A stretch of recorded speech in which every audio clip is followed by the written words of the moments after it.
Hi, I'm Paul from Mode 7, the creators of Frozen Synapse and this game, Frozen Cortex. A lot of developers these days want to pitch their game to you before they've started making it. The full version of Frozen Cortex is released next week, so I'd like to try doing that now instead. I asked lead designer Ian Hardingham to talk about his process making the game, and here's what he said. If Frozen Synapse was originally a cross between Laser Squad Nemesis and Counter-Strike, Frozen Cortex started life as a cross between Frozen Synapse and Chaos League. Turn-based ball games are quite rare, but that simple description immediately sets a very different context for gameplay than men with guns. I think it's defined by these characteristics. Everything is about the ball, an agent which is not directly controlled by a player. You have a team, but your team members don't die. The game is less obviously about attrition and more about spatial progress.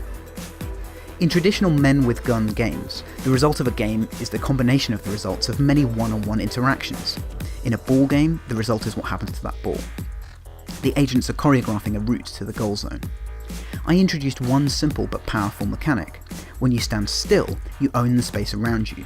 When you move, you're vulnerable. And if that sounds oversimplified, I can tell you it leads to as much complexity and depth as Frozen Synapse's much more complicated controls. In my games, I want every single decision the player makes to be meaningful.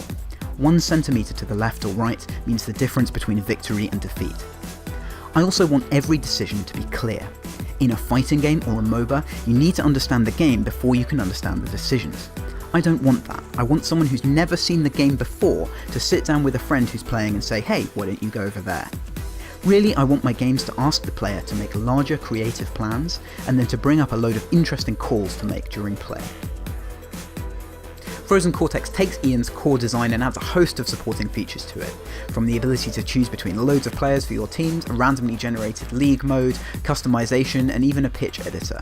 We're really excited about the full release of the game, perhaps a little bit too excited, and we'd like you to join in on Thursday, 19th of February. If you like strategy games, please give this a look. Thanks.